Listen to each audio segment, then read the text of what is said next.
Hare Krishna followers are a familiar sight on the streets of London and many Western cities. Since the movement arrived from India 16 years ago, many young people have been persuaded to abandon their Western lifestyle and devote themselves to this Eastern religion. The rules are strict, the life difficult. In this, the third program in our series on the cults, we go inside Hare Krishna.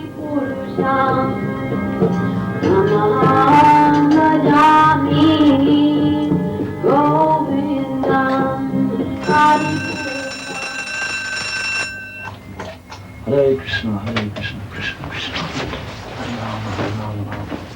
Jai Haribol, Jai. Time to rise, Haribol. What's the time? It's 2 o'clock. Okay. 2 o'clock in the morning, the Hare Krishna temple in London's West End. The start of another day for Tim Webster, a 23-year-old Londoner. Tim's first thought is to fix his mind on God by continually chanting his name. Hare Krishna, Krishna Krishna, Hare Rama, Hare Rama. His mind is allowed to wander away from God only during sleep. Krishna, Krishna, Hare Krishna. Dedicated followers of Krishna, like Tim, are called devotees. They believe in simple living and high thinking. After a cold shower, Tim spends 2 hours chanting and reading from ancient scriptures. The beliefs and practices of Hare Krishna come from the traditional religion of India, Hinduism. Devotees believe in reincarnation and in one God. God has taken many forms, they believe, the original and most perfect of them being Krishna, who was alive on earth 5,000 years ago. Each devotee has vowed to chant the names of God, Hare, Krishna and Rama, at least 1,700 times a day. Devotees have adopted not just their beliefs, but also their appearance from India. We wear a very simple cloth, the dhoti, simply one piece of cloth tied in a certain way. And we shave the head, which is a symbol of renunciation. Branshaw has been a devotee for over 10 years. Devotees like him are expected to live a spiritual life in the temple, devoted completely to Krishna. The particular significance of the tilak, as it's called, this mark here, this mark is made from clay taken from the Ganges, sacred river in India. This actually marks the footprint of God on the forehead of a devotee to symbolize the surrender at the feet of God as the servant of God. A tuft of hair, or sika, is left at the back of the head. It covers what is believed to be a particularly sensitive spot through which the most spiritually advanced individuals will leave their bodies when they die. The devotees all attend 4 services each morning, the first at 4:30.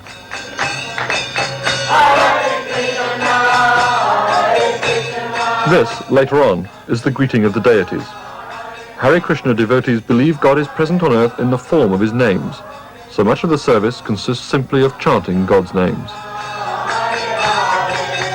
This is one of the easiest, most direct ways of showing our appreciation of God's beauty and trying to serve him in our lives. Anyone, even a child, can sing the name of God. The name of God is, according to our understanding, the name is non-different from God himself. As soon as I say the sound Krishna, Krishna or God is actually present in that sound. The deities in the temple, representing several different forms of God, have been bathed, dressed and decorated for the day. For the Hare Krishna devotees, God is a real person. Literally, Krishna means the most beautiful person, the most attractive person. Everyone is looking for someone beautiful, someone attractive to give their love to. And as devotees, we have found that person in Krishna or God. The devotees have dedicated their lives to serving God not just through worship, but in every action, including work. Tim Webster works in the kitchens of the vegetarian restaurant run by the movement. Cooking for Tim is more than just a job. I think when I'm cooking, I'm actually cooking for God. I'm not cooking for myself, you see. So we give up selfish desires So everybody's trying to fulfill themselves, you see. But we're trying to satisfy God. So that's why our life is spiritual. It's now 8:30. Tim is over 6 hours into his daily routine. 20 degrees centigrade. The outlook for Saturday were warm and humid. And once A few miles away, it's still only breakfast time for his parents in their South London flat. Tim is the youngest of Mr. and Mrs. Webster's 3 children. All have left home now, and Tim's father has retired from his job as a building worker. Mrs. Webster remembers her son changing during his teenage years. Well, he used to go to discos, go to the pub at the weekend, go out with girlfriends and bring a few of them home, and sort of like a normal teenage boy would be. And then as he got older, he said that he would like to go to India to study the religion out there, and we weren't very keen on that, but as we both said, well, he was old enough then to do what he wanted to do, and he went up to the temple in Soho. There are probably as many reasons for joining the Hare Krishna movement as there are devotees. For Tim, his family life and social life with friends was simply not enough. He took up karate, an ancient form of self-defense first developed by Buddhist monks, and he became interested in the spiritual side of karate. As a result, he began to question what he was doing with his life and where it was leading to. And I think, is this really happiness? Is this what we're... And that was when I was young. That was when I was 20. Trying to enjoy these kind of things. I thought, what about when I'm 50? Where my pleasure come from then? If I'm 20 now and this is the height of my pleasure, when I'm 50, what kind of pleasure will I get then? Dissatisfaction with their present life in one way or another is the reason why many of the devotees turn to Hare Krishna. To the outsider, the lifestyle chosen as an alternative by these young people appears alien and exotic. It is undeniably a hard life. The devotees have few home comforts and few personal possessions. They live by strict vows which forbid them to eat meat or to take any intoxicants, including tea and coffee. Hobbies and entertainments are regarded as frivolous unless directed towards Krishna. They remain celibate until marriage. Hare Krishna was brought to young Westerners in 1965 by a 70-year-old Indian, Swami Prabhupada, who'd never before left India.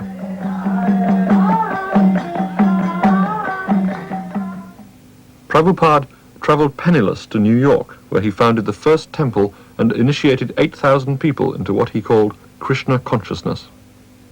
Prabhupada died 3 years ago.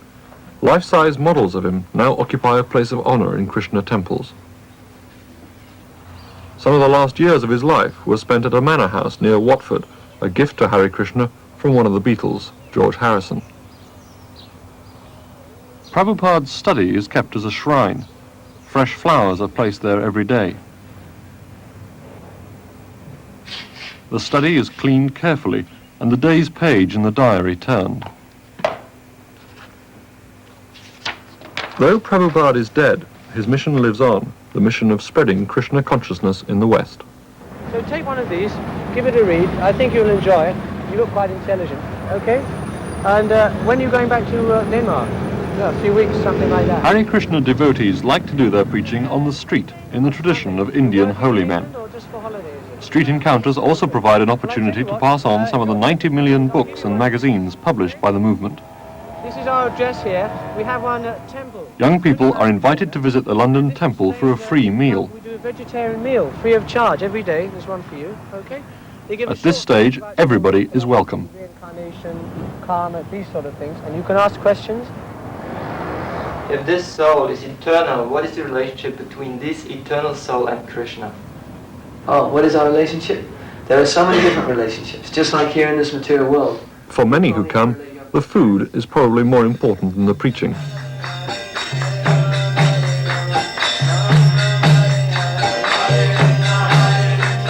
Yeah, well, sometimes there are problems with bums when I come here.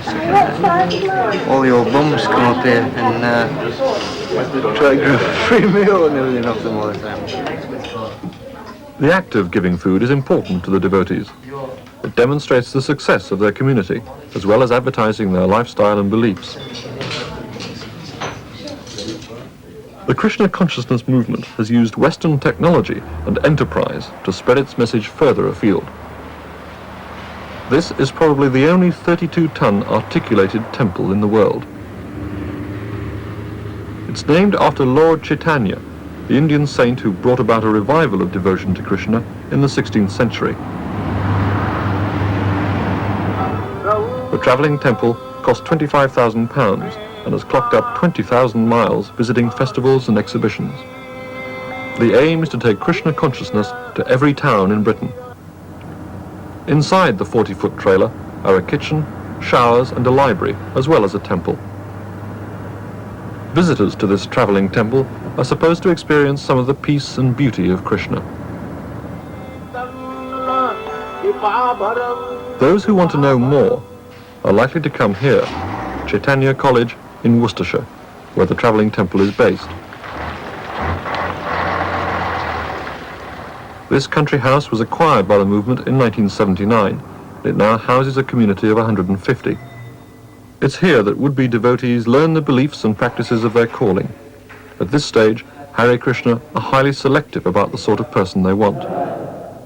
Well, we wouldn't accept anyone with a criminal record, or if they had a very bad debt to society, or financial debt. We wouldn't accept someone who was simply looking for a place to live and to eat, because we're a very hard-working society, very hard-working community, and we expect every member to pull his or her weight. Chaired by one devotee and another. There are no quick conversions. The introductory course lasts 3 months. 40% of the trainees will leave within the first year. For devotees to practice The trainees must learn to cultivate the 26 qualities of the pure devotee. in their daily life. So, on the board here, Instruction is based on the Vedas, the oldest of the world's scriptures, which are believed to have originated in India 5,000 years ago. inquiring confidentially, Indian traditions are preserved. In the background is an exact replica of the deities in the Jagannath Puri temple in India. God has The original carving, which is thousands of years old, was never finished by the craftsman. But because the craftsman was a highly respected devotee, local people painted the incomplete forms of Krishna and worshipped them. without qualities, The Hare Krishna devotees in Worcestershire do the same today. with personality. The trainees learn to follow a Vedic lifestyle, a simple spiritual life involving control of the bodily senses and a controlled vegetarian diet. As in India, the cow is sacred. Hare Krishna has the first cow protection program in Europe. Cattle are cared for in return for some light work. For Krishna devotees, killing a cow which gives milk is the same as killing one's mother, and anyone who slaughters an innocent animal is doomed to return to this earth after death and suffer a similar fate himself. Given the Indian roots of their beliefs, it's hardly surprising that Hare Krishna has worked hard to cultivate strong ties with the Indian community in this country. Immigrant Indians are the main source of financial support, donating £250,000 a year to the movement. Hare Krishna claimed 20,000 life members, almost all of them Indian, who each pay £200 for the privilege. The life members regard the temple as Christians do their church. They form the lay congregation who follow the teachings of Krishna while, unlike the devotees, living a conventional life in Western society. Dr. Vishnu Sharma is a lecturer in law, a magistrate, and a life member of Krishna Consciousness. You don't have to be a devotee, you don't have to live in the temple. The people who live in the temple, especially at ISKCON, they are going to be trained as I see priests.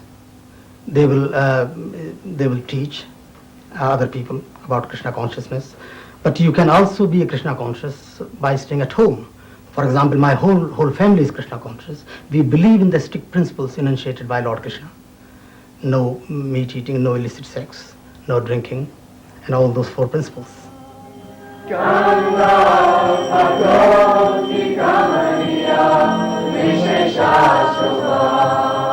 For many Hindus, the Hare Krishna devotees are equivalent to Christian monks. These young Westerners, themselves converted to an Indian religion, are now carrying the faith back to the Indian community. Yet even in the West, the movement's values and lifestyle remain those of a traditional India. Marriages, for instance, are arranged in the traditional Indian fashion. Before a marriage can take place, the temple president must give his consent. The young girl or the young boy will come to see me, and she will request, or he will request to be married. Generally my first question is, do you have anybody in mind? Of course, in our movement, the boys and girls work together, so generally they have some idea of who they want to marry. And then my job as the sort of guardian of that person, as the temple president, is to consult the other partner and to see if he's agreeable. And from that point on, there's an engagement period, 3 or 4 months, when they work more closely together and sit and talk together. And when they're really sure that they get on very nicely, then we arrange for a wedding. Today is Madhavendra Puri's wedding day. He spends some time before the ceremony studying the scriptures and meditating on them. He doesn't see his bride until the ceremony.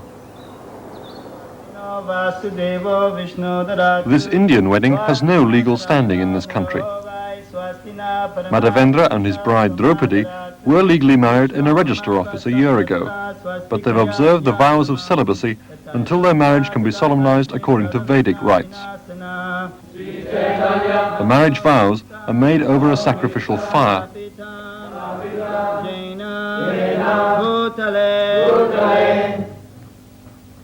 An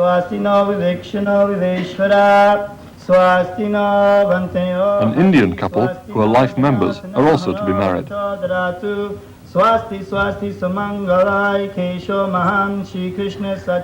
Of course, in our society, the most important consideration is that each partner will help each other spiritually. The material compatibility must be there, but for the husband to be a suitable spiritual help, and also for the wife to be a spiritual help to the husband. This is very important. Marriage is for life. There is no divorce.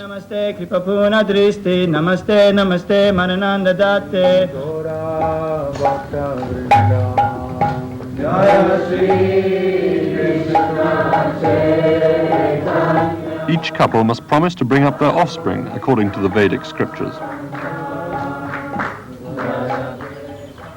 In Caitanya College in Worcestershire, the first generation of Western children are now being brought up in Krishna consciousness.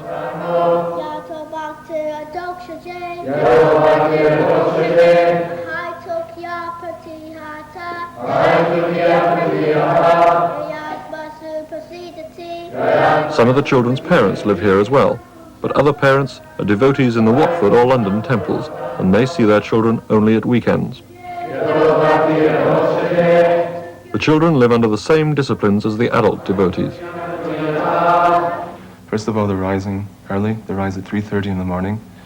They bathe and dress in clean clothing. Then they go to the temple for the morning service, which is at 4:15 a.m. And then the children here, who are of school age, they go back to their ashrams.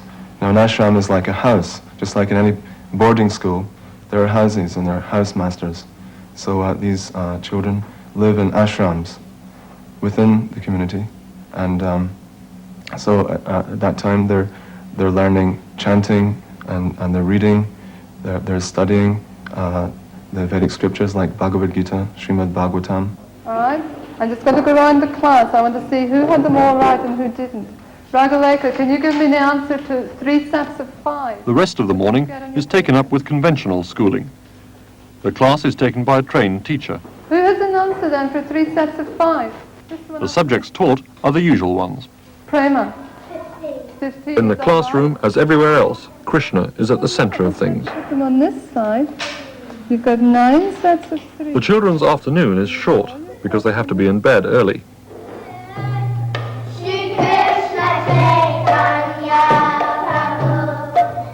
This afternoon, the boys are putting on a play. The teachings of Krishna consciousness again play a central role.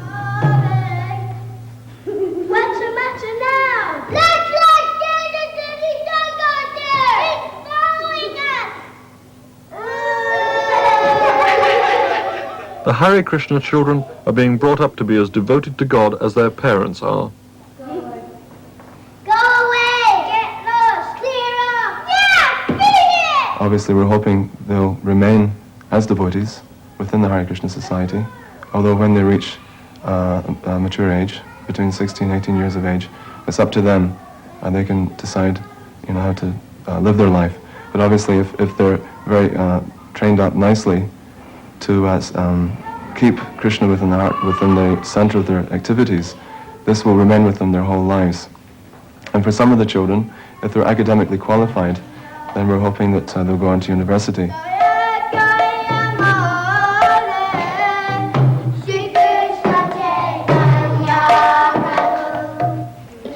They learn history and geography, like dictation, nature study. No, we don't do the ABC. Oh, Sanskrit. The children themselves seem happy enough at the moment. So far, their contact with the outside world has been extremely limited. When this changes as the children get older, no doubt many of them will begin to question this adopted lifestyle. Such conflicts have already occurred between parents outside Hare Krishna and their children who have joined the movement. Some parents have objected strongly to their children giving up family and friends, or sometimes education and careers, in order to serve Krishna. Mr. Webster remembers the shock when his son Tim joined Hare Krishna. If you'd have seen Tim before, so without just in a joking, or say on the Saturday, he did have a lovely head of hair. But when we saw him on the Monday and he came in the door, well, his mother nearly fainted, and that's putting it mildly. Well, I was very upset to start with, because it was something that I'd never really heard about before. Although Tim had bought a few books on the Hare Krishna, I hadn't really looked at them. It's difficult for them to understand, they're not used to, especially being an Eastern religion, Eastern philosophy. She said to me it would be different if you joined a normal church. Maybe then I could understand. But I know even if I did that, she still wouldn't understand if I took to a completely kind of different way of life from what I've been leading. Parental hostility to movements like Hare Krishna is the reaction which is almost always reported. But this is by no means the whole story. Tim Webster still keeps in touch with his parents and visits them regularly.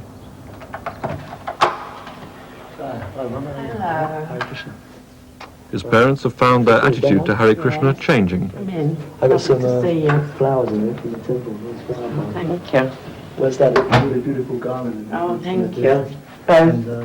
My husband and I have since realised that he is very happy doing what he is, and when we've come in contact with the devotees, there isn't any harm in them, and it is an austere life. It's not as if he's going into a life of luxury, sort of getting up at 2 in the morning, and it isn't, as I say, a life that we would have thought that he would take up.